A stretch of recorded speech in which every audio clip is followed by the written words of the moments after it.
You are listening to the Curtis King Podcast.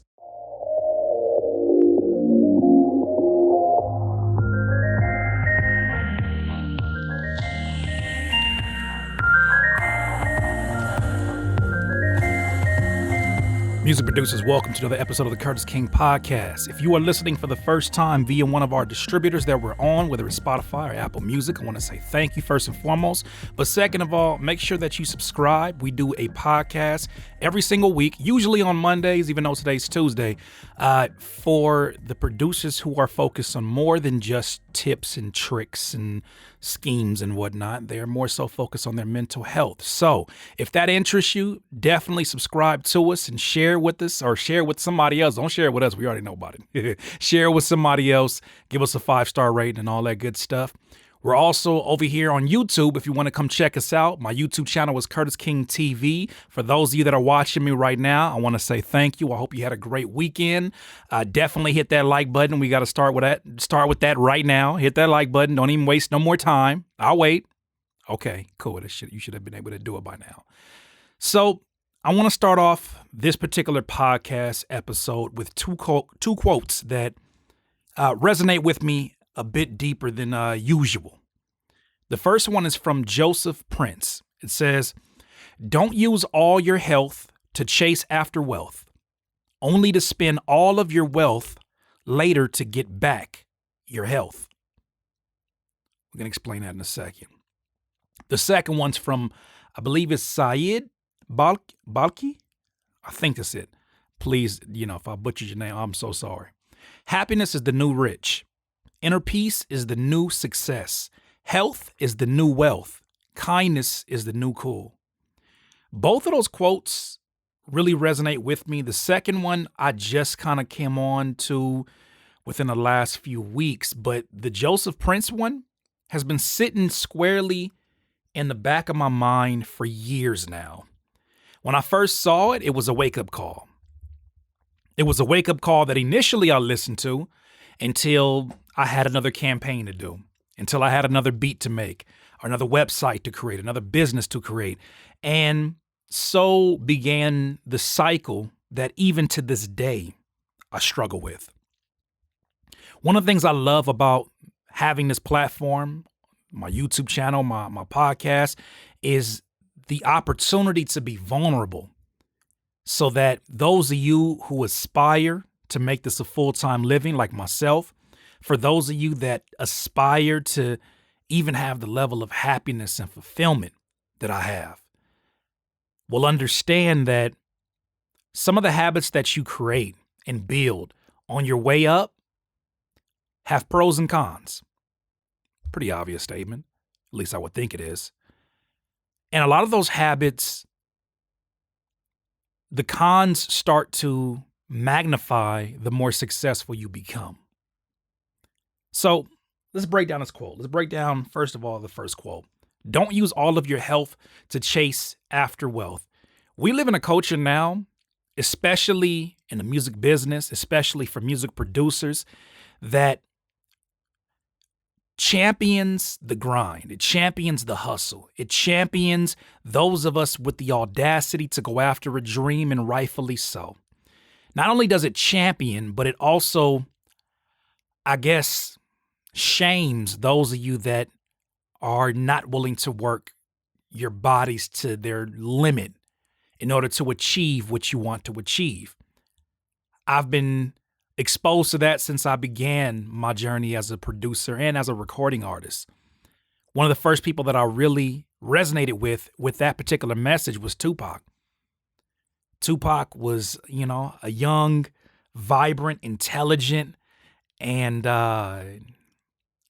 a very aggressive voice for a young man like myself when I was exposed to it, because to me it said, when there's one particular documentary that he had, I want to say it was Thug Angel, where he was talking in this interview. You could tell he was either high or he was just awful. He was just on one. He was going off. He was saying all kind of like stuff that'll probably get you canceled today, but he was going off. He had like the black, leather joint on, and he had like a bandana. He was just in rare Pac form, the other side of Pac.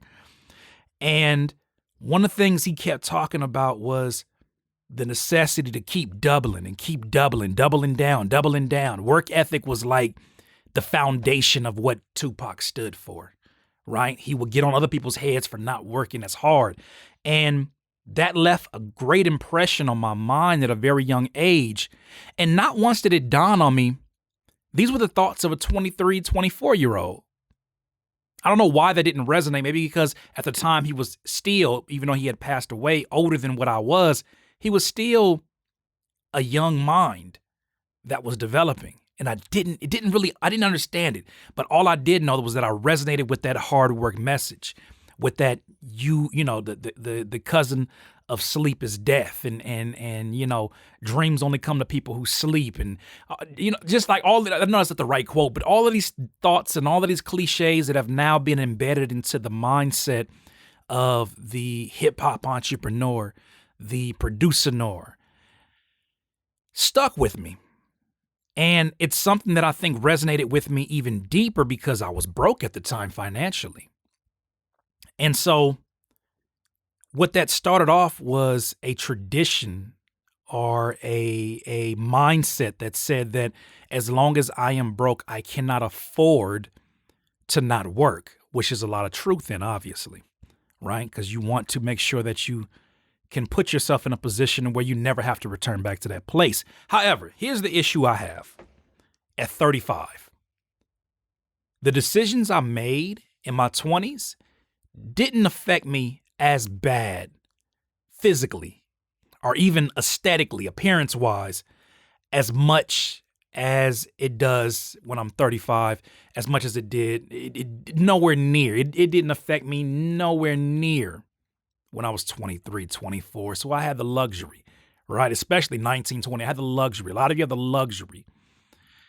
And now at 35, the all-nighters, the cliches, staying up and working my body and not feeding it and not nourishing it is starting to catch up.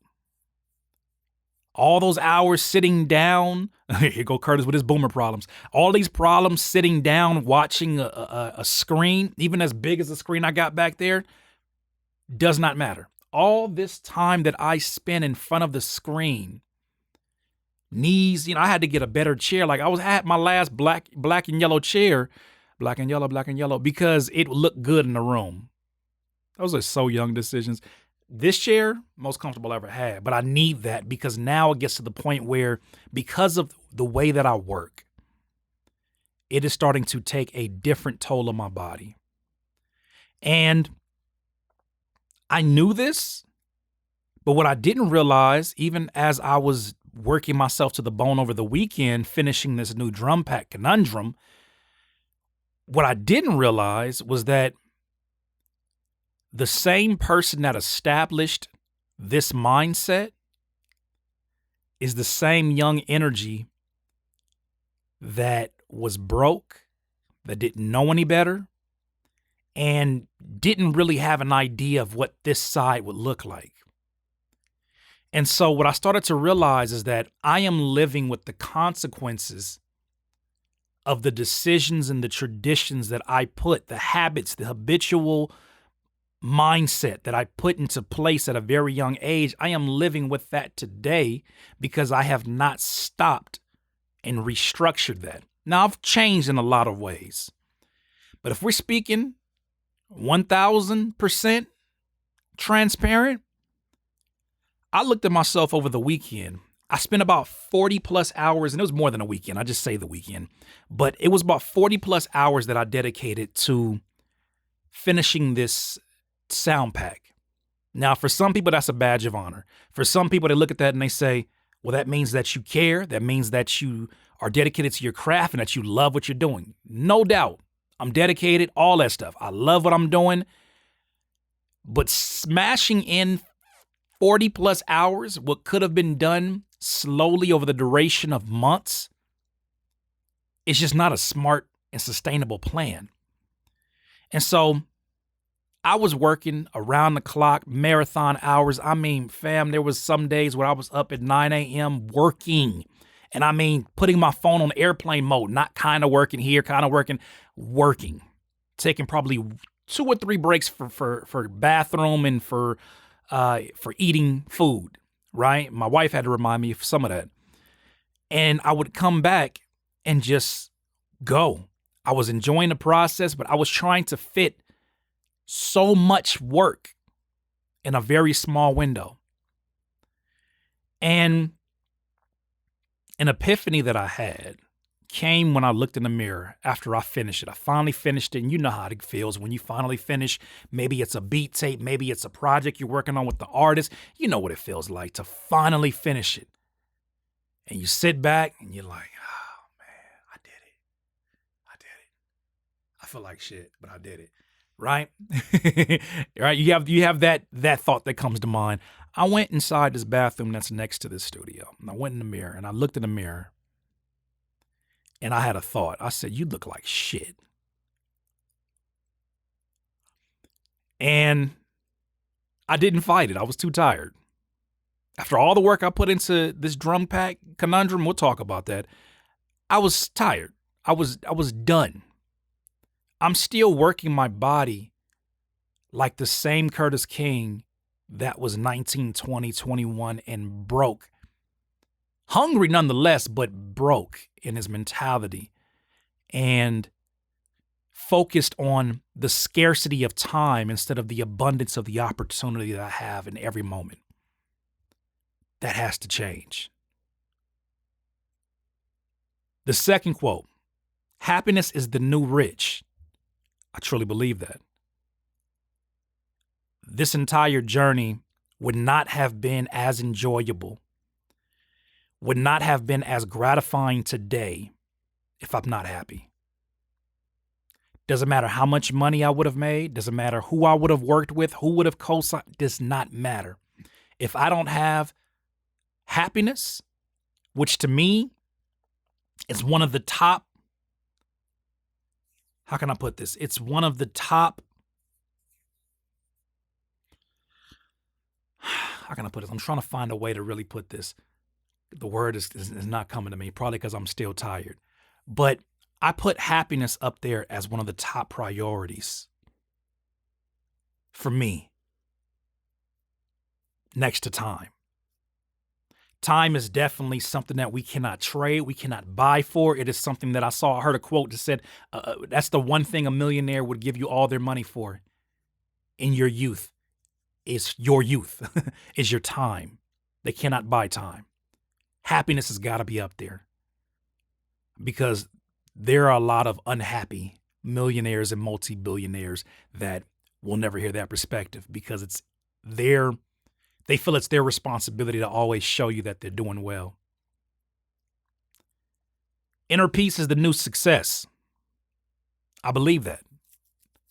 I believe it was Nelson Mandela that said that if you can control the chaos within, you can't be harmed by the chaos outside of you. Nothing outside of you can harm you if you can hone the inner chaos and find peace. Health is the new wealth. I'd like to think I believe that. I'd like to think that I'm living that, but I'm not currently living that. Kindness is the new cool. That is something I'm definitely very proactive with. But before we go to commercial break, I just want to kind of break down this and just let these thoughts flow out because even my wife, where I was sitting down, downstairs in the middle of me taking one of my breaks on one of the days, it might have been Saturday, and I'm just sitting there and I'm on the couch and she's like, you look like shit. And I was like, I just told myself the same thing when I looked in the mirror. She's like, usually I don't got to say that, but you look terrible. And I said, you're absolutely right. I can't even be offended. I can't even be like, I agree. I agree. And my message to you is this. I want you to grind. I want you to get all that work you need to get out. I need you to do whatever it is that you feel that you are moved and motivated to do because why? I can't do nothing about it. I can't stop you from doing it. But what I can do is at least plant the seed because you're going to be reminded about this every time something physically happens that makes you slow down. My message to you is this. Do not put your health off to the side as if your body is not keeping count. The one thing that is always occurring Time is always passing by, and your body is always keeping count. You may find something that helps you kind of reverse some of the damage that you've done, but the damage is done. Okay?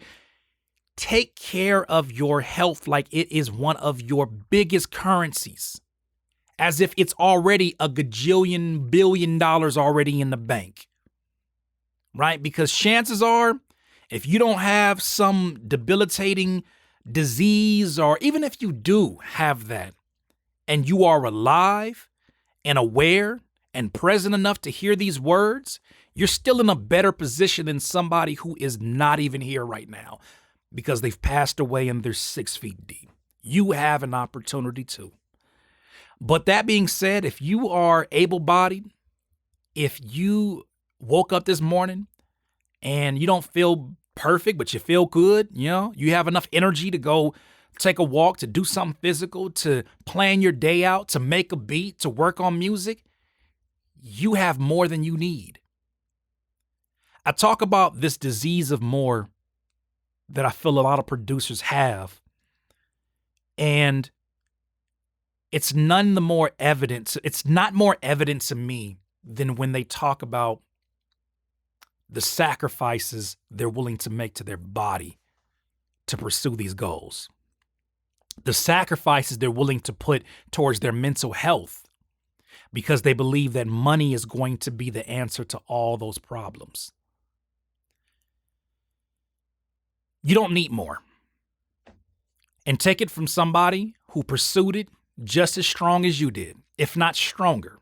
More will not solve your unhappiness. More things, more placements, more cosigns, more friends, more followers, more clout, more attention, more engagement, more likes, more traffic, more anything is not going to solve the turmoil within. Your inner peace has to be addressed in a much different way. How do I know that? Because there was at some point in time where the currency that we are all pursuing was not of the same value to a culture of people. So what did they consider peace? What did they consider their happiness? How do I know this? Because there exists somebody who has far less than you and I. No matter what position you're in, no matter what country or continent that you are in, there is somebody who has far less than you, who has far less than even the person that is living on the street, that is able to find the one thing you and I cannot buy: happiness, peace. It's not for us to justify, it's not for us to understand, but they have it. They own that. And once you own that peace, nobody can take that from you. It's one of the most indestructible forces you have because nobody can tap into it. It's like a safe that only you have the combination to. Now, can you have your moments of You can have your moments of unhappiness, of course. Can you have your moments of a lack of peace? Absolutely. But I think they're all a blessing. I think that Muji speaks about this, in that you must thank your mind when you feel like it is under attack, because it is a calling to you to show up and to become someone else.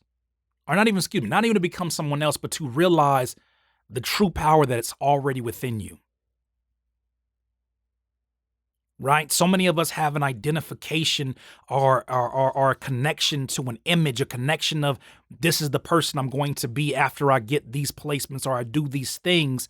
And we don't realize that life is not about the pursuit of being someone else. It is about the constant unwrapping of who you truly are. You were given a name. You were given a title. You've given yourself some titles along the way. But the greatness that you look to achieve is already achieved. There's nothing to achieve. It's already you. The freedom that you want already exists within you, so much that you can't even, that force within you, consciousness, whatever you want to call it, doesn't even acknowledge freedom because it just is. We going too deep. Let's go ahead and take a break and talk to our friends over at DistroKid, and I'll join you back here in a second and talk to you a little bit about this new drum pack I got called Conundrum. Hey.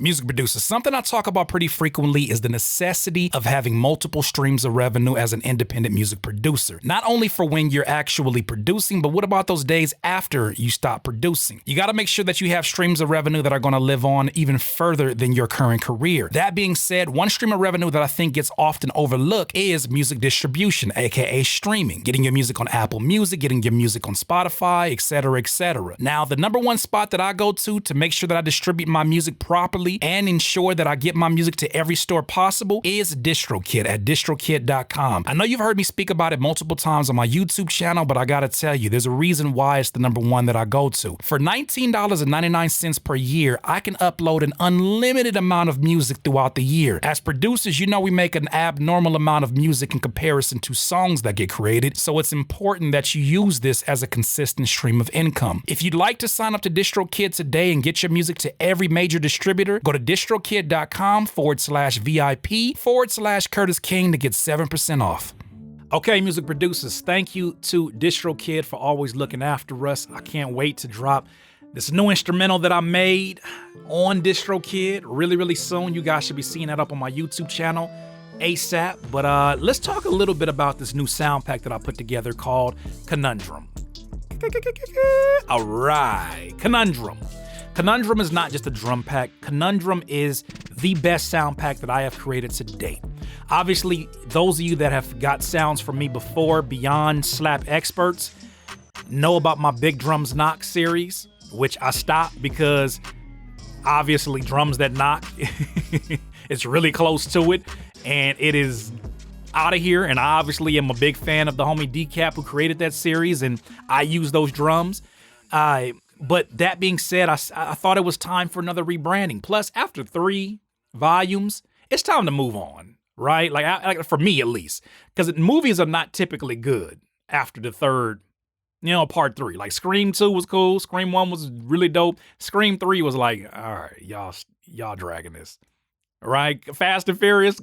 Okay, I'm gonna shut up because I know some of y'all diehards. But that's what I'm getting at, is that I had to just let it go. And so I was really trying to think of a title of something I would create into a series, and I could not think of something. My executive assistant and I were thinking of different names, and he gave me a list of them because I was like, bro, I'm just making sounds right now. I can't even think in terms of what it would be. But something that I have been doing, and it's funny the way life works, something that I have been doing in preparation of making these sounds is at 1 a.m. every night from Monday to Friday, I started watching a show that I used to turn off as a kid because I thought, okay, it must be time to go to bed then, right? It's kind of like MASH, right? Anybody from my generation, like MASH was that show that when you see that come on, you're like, yeah, it's late. I gotta go to sleep. You start seeing infomercials. That's when it's time to go to bed. That's what Alfred Hitchcock Presents was for me as a kid. But there was something that always still drew me in because it was a black and white show, but it wasn't quite Twilight Zone, right? It wasn't quite the same speed. It was a little bit slower. And the stories had a little bit more layers to it that at first glance you don't see. But the English director, Alfred Hitchcock, was a genius. And as I get older, as I start to, at 1 a.m., that's what my story was at. At 1 a.m., I start to sit back and I started to watch this on this channel called KDOC, which I know based upon the commercials, it's probably folks that's like double my age that be watching this, but that's all right. That's all right. I can enjoy the finer things. I can enjoy some old things too. I enjoy it. So I was watching, I'm like, yo, there's so many dope stories in Alfred Hitchcock Presents. And I started to really resonate just with the bigger themes of what it means to be a human being and how much they relate to even these times. Something I loved even about Alfred Hitchcock was how he depicted people of color back then. Because back then, a lot of times it was pushing black folks outside of the main roles of things, and they were not making them doctors and things like that. And one thing I remember Alfred Hitchcock saying in an interview was that hatred is such a wasted, unproductive energy. And I felt like he lived that in a lot of ways through his art form. So I appreciate so many different things about it. But in the midst of that, I was like, man, I wish somehow I can incorporate the horror imagery. Because if you don't know Alfred Hitchcock, he created the original Psycho. That Psycho, the crazy dude and his mama at the Bates Motel, that was created by Alfred Hitchcock, first and foremost. He's like the pioneer of so much of your horror movies that you see today came from him in a lot of ways. But that being said, I was trying to think of a way to incorporate that into a sound pack, and I couldn't think of anything. Then the homie Spence hit me and was like, with a bunch of names, and one of them stuck out, Conundrum. Which let's actually look up the official. I'm not about to sit up here like a damn fool. The official definition of conundrum is an intricate and difficult problem, a question or problem having only a conjectural answer. An example is he is faced with the conundrum of trying to find a job without having experience.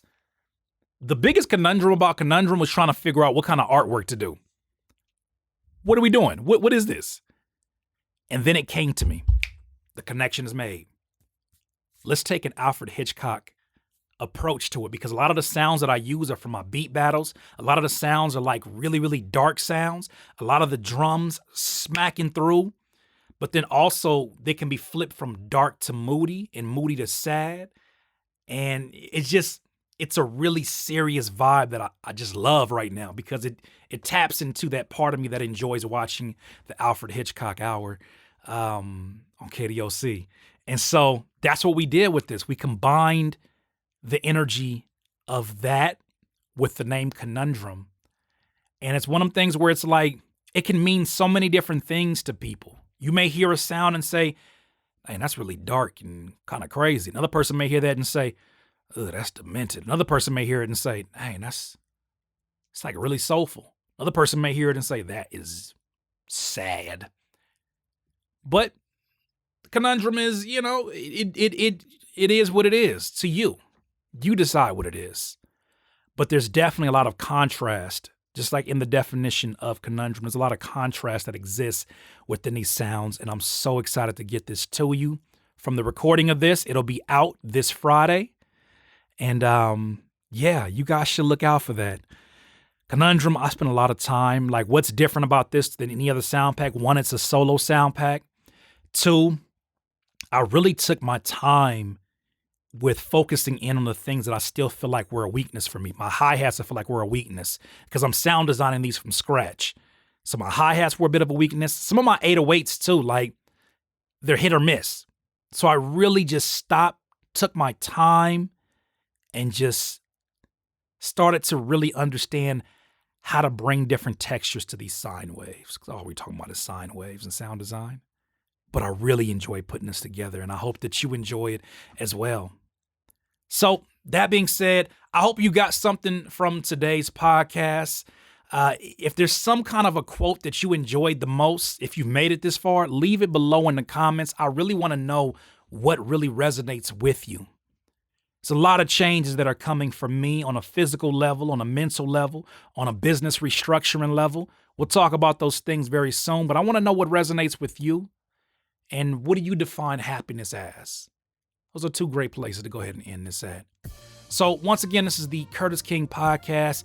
For those of you that have heard this and listened to the first time, hopefully you are seeing why we have such a good time over here on the YouTube and why we have such a good time putting this kind of content together. This is for the focus of your mental health and also to focus on your craft. We want to make sure that you know we're here for you and to support you in more ways than just your music. The music is just merely one representation of who you are. Definitely subscribe, leave us a 5-star rating, all that good stuff. In this life, you will not be full of life until you decide to live life to its fullest. Once again, it's Curtis King from the Curtis King Podcast. Have a good one.